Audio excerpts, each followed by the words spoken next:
At the same time that we are seeing a supply suffocation with 500,000 Bitcoin leaving the exchanges over the past 1 year alone, we're watching something really interesting.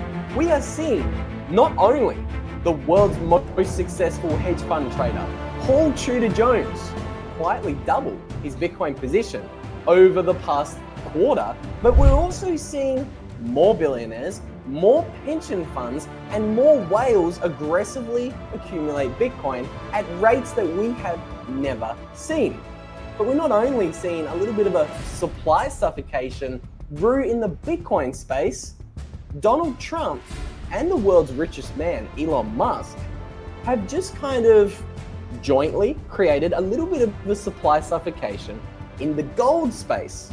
So today I want to talk about what is going on in this realm of Bitcoin and gold, analog store of value and digital store of value, and why are we seeing a supply shock in both markets? And we're going to be discussing this with a very, very special guest, fellow co-founder of Bitcoin News, Rob Wallace. Cheers, man. How's it going? It's going good, and I think it's going to get really interesting when we start discussing what's going on with Paul Tudor Jones. Let's start with the news of the world's most successful hedge fund trader, potentially of all time. Some people say that. He's quietly doubled his Bitcoin holdings in the past quarter. Did you see this news that floated across our desks earlier in the week, Rob? It's big news. He is no joke. PTJ is the man himself, and he's been talking about Bitcoin since at least 2020, 2021, when the COVID crisis hit and they started printing $6 trillion in the span of 18 months. He knew he had to get on the fastest horse, and the fastest horse is, of course, Bitcoin. I couldn't agree more. Now, you said something really interesting. He's no joke. The reason why he is no joke is the fact that he's just squatting on a lazy, $8 billion net worth. He's not just a billionaire. He's an incredibly rich billionaire, incredibly wealthy. And I think a lot of people listen to what Paul Tudor Jones says. Yeah, they do. And they take his portfolio as signal. And I think the biggest signal is not only that he bought more Bitcoin, but the fact that the Bitcoin ETFs are now his single largest position of anything in his whole portfolio. Crazy. Dude, I literally didn't even know that. This is the good thing about collaborating and doing this one with you, because I had no idea about that. That's huge. Yeah, this man has he knows about the melting ice cube, right? He's been on CNBC numerous times saying that we are facing a serious currency risk here, right? The dollar, the world reserve currency, is being inflated into a dire circumstance, and we need to protect ourselves as investors, as individuals. And when you've got a lot of money to deploy, hundreds of millions of dollars, he decided to put it mostly into Bitcoin. It's actually huge. Here's another article. This is what you're talking about, Rob. Bitcoin is the fastest horse. And doesn't time fly? As Bitcoin blasts towards $10,000, now we're blasting towards $110,000. Yeah, I mean, I remember that time. That was still in the thick of COVID, right? The halving had happened about a little bit less than a year before that, in May of 2020. And stocks were ripping, meme stocks, of course, the whole entire crypto markets with NFTs, and ETH was still a viable option that people were investing in before it died over the last 4 years. But yeah, he was able to see through the noise and realize that Bitcoin is going to outperform gold. It's going to outperform any other inflation hedge out there. And you gotta cast your ballot on that one. So I think a lot of people listen to what Paul Tudor Jones says, but I think a lot of people are also watching what other large multi-billion and multi-hundred billion dollar firms are also doing with their money. And again, in the introduction, I said we don't only have billionaires, we have nation states, we have central banks, we have pension funds, we have lots of different entities who are all quietly accumulating Bitcoin. I want to talk about the multi-trillion-dollar banks in America buying Bitcoin in a moment, but let's transition a little bit to the state of Wisconsin. They are officially, as this article puts it, going all in on BlackRock's Bitcoin ETF. Now, most people will remember the state of Wisconsin because they were the first pension fund in the US to buy Bitcoin. I think at the time it was something like $160 million position. And now it looks as if they have also doubled their holdings of Bitcoin, because right now we saw the 13F filing with the SEC recently come out, and they now hold $335 million worth of Bitcoin, which is just crazy. Well, Bitcoin ETF anyway, not real Bitcoin. What do you take on this one, Rob? Yeah, it's funny. And when it comes to pensions, it seems like a lot of the states in the Midwest were the first ones to really adopt it. It wasn't these banking places like New York City or tech forward places like California, but rather Illinois and Wisconsin. These pension funds realized that, of course, they're sitting on all these hundreds of millions of dollars. They need to put it somewhere, and Bitcoin is the place to do it. And this last year, they've realized nothing else has beat it, right? Bitcoin was the best performing asset of 2024. And so if you were in those ETFs from the beginning when they launched in January of 2024, and I've ridden them until today, you've been an absolute winner. And these guys, they're not used to huge returns, right? They're used to just getting the same return as the S&P, between 7 and 9% a year. So, I mean, with Bitcoin going over 100% last year. If you have ridden those ETFs, you are doing very, very well. So it makes all the sense in the world that they would be doubling down on their position. This is the crazy thing I think a lot of people miss about FOMO. These guys are going to double down. They're going to continue buying more and more if they are proven right, which I think is really interesting. Like, I mean, we are watching a supply and demand imbalance. That's kind of, the whole point of this live stream today. Not only in the Bitcoin space, but also in the gold space, we are seeing this mismatch between supply and demand.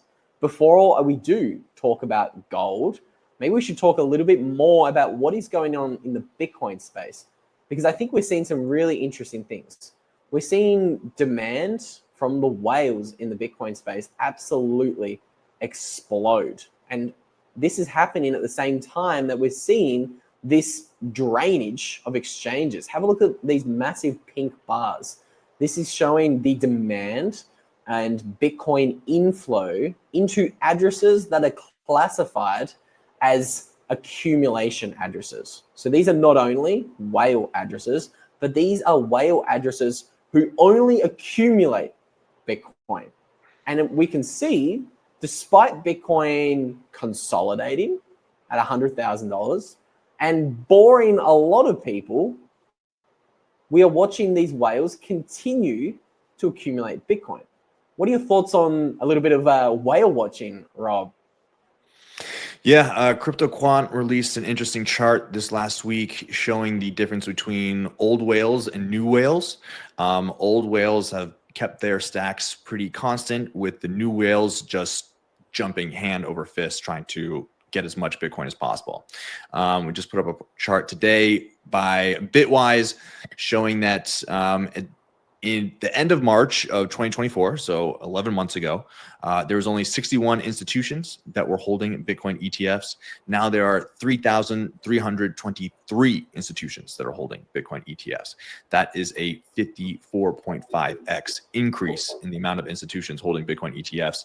Again, it's the winner. It's too hard to deny. I mean, you've got Millennium Management. They've increased their position up to 2.6 billion. Brevin Howard has a 1.3 billion position. Goldman Sachs has a 1.58 billion dollar position. So, I mean, these guys are getting billions of dollars worth of Bitcoin while the price hovers around 100K, and it's been hovering there for the last 3 months. And I think some people might be getting sort of antsy or worried or don't understand how can all these institutions be gobbling up so much Bitcoin, yet we stay pretty much in the same place we were 3 months ago? Well, I think there's a couple of answers to that question. One being 100K is a round number, right? And if you've been holding Bitcoin since it was $100, $1,000, you've 100x'd or you've 1000x'd, and that's a nice place to offload some. So it's a natural human inclination to sell at these big round numbers. And so I think these old whales have been selling essentially to these institutions. So these old coins have been switching hands to these new institutions coming on board. And of course, these are sophisticated investors, right? They know how to play the markets. They know how to play futures, and they're not going to just buy stupidly and let the price run away from them while they do it, right? They're going to do this in a measured manner. And that's what we've seen. I think these last 3 months are just an accumulation period for these massive institutions to try to get as much Bitcoin as they possibly can without letting it get away from them. You make a really good point about the price. We've just been going sideways here for 3 months. And this is the Bitcoin price. We really have kind of turned into a stable coin a little bit at 100K. A lot of people are like, what's going on? What's happening? Is Bitcoin topped? But again, it kind of reminds me of mid-2024. That's the American summer, isn't it, Rob? Between March and, September. I think we saw price action then that really bored people to death. It was in this little period here where Bitcoin was just chopping sideways at 60 to 65,000. A lot of people were bored. A lot of people were like, all right, what is going on? What's happening with the price of Bitcoin? But like you say, we saw data to show that whales were aggressively accumulating in this range here. We said, stay patient, stay the course. I think it's interesting that we're seeing similar signs. We're seeing more data that whales are accumulating here in this little, it looks like it's about a 3-month consolidation period right now. And again, nobody knows where the price is going to go. It's something we say on the channel a lot. Anybody who tells you they know for certain where the price of Bitcoin is going, they're lying to you. I don't think they know where the price of Bitcoin is going, but like you say, you brought up a great chart. I think watching what the new whales and even just the old whales are doing, I think it's pretty interesting. And this is the chart you're mentioning. Have a look at the growth of the new whales. That is the purple section of that chart. That's going parabolic. It's crazy growth. Yeah. And actually, if you go back to the price chart, I think something interesting to talk about is we might have entered this new meta where we do these big legs up, as we saw in March of 2024, as well as November, December of 2024, where we do these nice gain 30, 40%, and then we chill, right? And then we consolidate for 8 months and then wait, and then we might do another 30, 40%, right? And I think it's that kind of market that really drives people the most crazy. And that's what markets like to do. They like to separate the most amount of people from the most amount of money, right? So if you can't handle Bitcoin chopping around for months on end, I think you got to zoom out, look at what it's been doing for the last 2 years, and realize that this might be the new meta, the stair step method, where Bitcoin jumps up, it's super exciting, then it consolidates for months. And can you do that? Can you hold out? And I think as Bitcoiners with low time preference, you realize that you're in this for the long haul. You're holding Bitcoin for not quarters, not just 1 year, but multiple years, right? 3, 4, 5, 10 decades even. You're here for the long time. So this should be just par for the course, and do what Bitcoiners do. Provide value, create value, earn money, turn it into Bitcoin, the hardest money, and keep it going for the long term. Speaking of people getting wrecked, I have a chart that shows why people could get wrecked in what you just coined the new meta. I really like that. I actually haven't really heard anyone call that a potential, new blueprint for how Bitcoin's going to unfold in these bull markets, where you see long consolidation periods that really bore people to death, and then boom, you see a massive big rally. So I have a chart that I think might put a little bit of a visualization on what you're talking about there, Rob. But first, I want to say hello to Lee. Lee is in Sydney. We're going to answer your question later, Lee, in the next segment of today's live stream, because we do want to talk about potential price manipulation and maybe takeovers of certain Bitcoin companies. We don't want to give too much away too quickly. But what we will say is I think Satwise here makes a great point. I think what we're watching right now is a little bit of a beach ball being suppressed under the water, so to say. And if you've been down to the beach and tried to hold a beach ball underwater for too long, you know what happens. Eventually, that thing's going to come up pretty quickly. And when it blows, it's going to blow big. Satwise there nailed it. But to kind of show you guys the chart that I think sums up this new meta, Rob, I pulled this chart up in the background. This is a chart I like to show you guys from time to time. I think if you're new to Bitcoin, this chart can be a really helpful one to help kind of, let's say, fortify you in maybe taking a certain direction. Because I think a lot of us, when we're new to Bitcoin, we think we're smarter than the market. We can trade Bitcoin. We understand this new meta. We know exactly when Bitcoin's going to consolidate and when it's going to rally. So I might trade my Bitcoin. I know I made this mistake in 2017, 2018, 2019. And it wasn't until I saw charts like this that I began to think about things a little bit differently and just hold Bitcoin for the long term. So what this chart is showing us is it's showing us what Bitcoin does in its best 10 days combined each year. So that is what those big purple bars are showing us. It's showing us Bitcoin's best years. And in each year, right next to it, in the gray bars, that's showing us Bitcoin's total return for the remaining 355 days.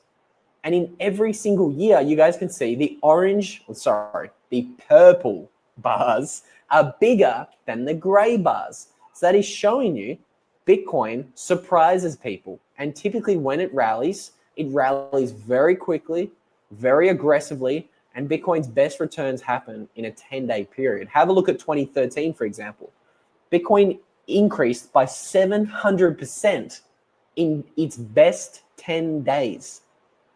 Bitcoin is literally rallying by 70% a day in its best days in 2013. Again, that's a little bit of a, it's an interesting use case to look at in 2013, but the example holds true across every year. Bitcoin surprises people, and it does so in a very violent and quick manner. Have you seen this chart before, Rob? And if so, or if not, what are your thoughts about it?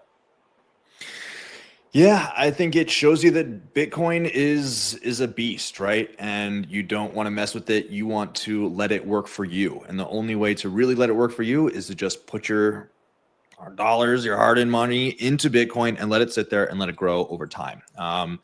Yeah, thankfully, I never really tried to trade my Bitcoin. Of course, when anybody gets in this space, they mess around with some alts and you try to get some more alpha off of those and hopefully make that more into more Bitcoin. But at the end of the day, you really have no clue when those parabolic days are going to happen. So you want to make sure that you have all the money that you can afford to have into Bitcoin in it, sitting there ready to accumulate and soak up all that liquidity when it really just pours in. That's right. You need to be positioned. You need to be ready for the move when it comes.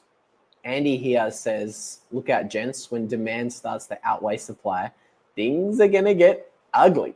Things certainly could be getting ugly. Things get really ugly when you don't have Bitcoin or real Bitcoin. Again, today we've been talking a lot about the state of Wisconsin going all in on BlackRock's Bitcoin IBIT ETF. That's literally the headline of this article. State of Wisconsin goes all in on BlackRock's Bitcoin ETF.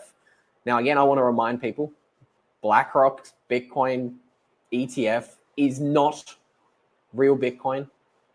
We always recommend people go out there and actually buy the real thing. Don't buy substitutes. Don't buy things like the Bitcoin ETF unless you are aware of the risks, okay? Yes, the ETF can serve some customers. We're not denying that. But what we are saying is just be aware of the trade-offs. There are trade-offs with everything in life.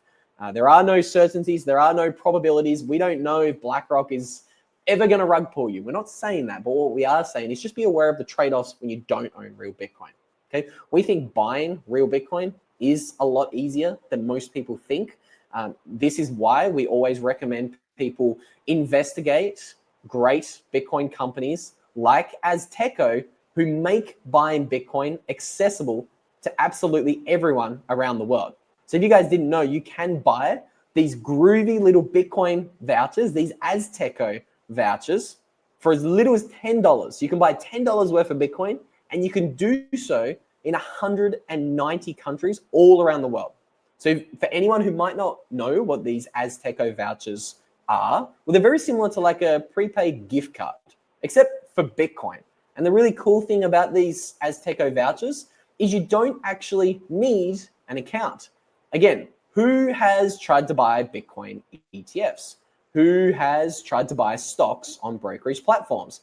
You have to sign up with an exchange. You have to hand over all of your KYC documentation. You have to jump through all sorts of different hurdles and all sorts of things, okay? Azteco makes buying Bitcoin very easy and accessible to everyone, which is why we're big fans of what Azteco are doing. And we highly recommend you check out what they are doing. So again, there's a link down below in the description of today's video where you can get started buying with Azteco today. Have you actually, have you tried buying an Azteco voucher before, Rob? And what was the experience like for you? Yeah, Azteco's great. Super cool, super simple. And one of the best parts, of course, Bitcoiners are privacy minded. And when you buy through Azteco, you don't need to create an account, right? If you give them your email, they don't keep it. No other information is needed from you other than that. And boom, super simple, 10 bucks, 100 bucks, up to $1,000 for one of these gift cards. And you can get your hands on Bitcoin super fast. Oh, here we go, Rob. Satwise has got a really interesting comment in the chat pertaining to your idea of the new meta. I still love that. I haven't heard anyone call it the new meta yet.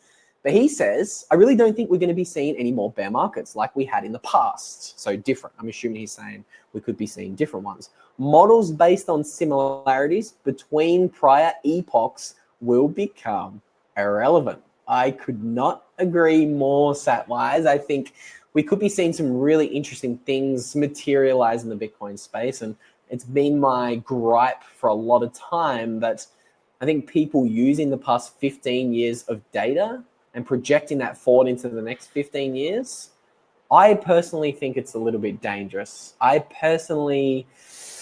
just think Bitcoin's fundamentally changed.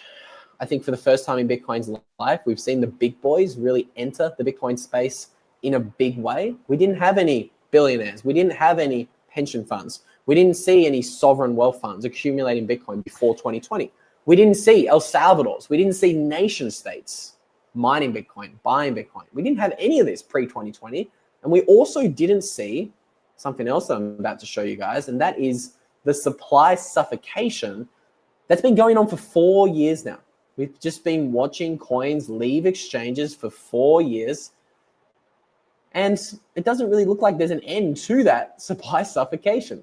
So again, it's one of my biggest gripes, the fact that we are using old data to project into the future what we think is going to happen. And some people are even very certain about what's going to happen. Some people are saying, look, all of the data is the same. And I just don't think that's true. Like, for example, we're watching the Bitcoin multiplier effect hit levels that we've never seen it hit before. I might change this chart to white. I wonder if that's going to make it easier to see the fact that this purple line on the chart that's measuring the Bitcoin multiplier effects continues to hit new all-time highs. But when has it done this? Post-2020.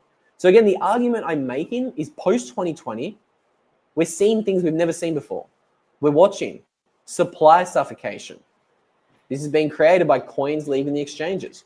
We're watching billionaires like Paul Tudor Jones just quietly double his Bitcoin holdings over the past quarter. We're watching nation states buy Bitcoin. We're watching huge banks in America also quietly 5x their Bitcoin holdings. So a top 10 bank in the US has just said, yeah, you know what? We're going to increase our Bitcoin holdings by 500%. I mean, I would love your thoughts on models, Rob. What do you think about the idea of these models? I could probably go off on a rant about the power law model for 20 minutes on my own. Well, what do you think about models and this new meta that we might be seeing? Yeah, I think that seeing parabolic tops like we saw in 2017, I don't know if that's going to happen again. I think that the investors who are a part of this market now are too sophisticated to sort of let it get away from them in that regard, unless we see some real turmoil. I mean, we are sort of in this era of a new monetary reordering with the new Secretary of Treasury, Scott Bessent, realizing that this debt is unsustainable for America. We're going to need to do some things when it comes to the dollar, maybe revaluing the gold that we have. So maybe there are some drastic measures that are taken that could send markets drastically upwards or drastically downwards. But I think over the long run, we're going to see this steady stair-step growth in Bitcoin. And these parabolic blow-off tops might be a thing of the past. But I also think that means that the 80% corrections are also a thing of the past, right? If you just look at the last 3 months, we've had some drawdowns. We went from 108 down to the low 90s, 92, 91. But as soon as we got to around 91, 90, that thing got bid up really quickly. There was definitely some limit orders placed down there from very large players who were ready to buy Bitcoin as soon as it got down into the low 90s. So these drawdowns that we've been programmed to get used to and expect, those might not be coming around again. But again, it's Bitcoin. So you don't know. And it's all about being in the market for those 10 days in which it outperforms everything else. I think it's a great point. It does look as if somebody is buying a lot of Bitcoin whenever it hits 90K, which is very interesting to see. It's a great point you raised.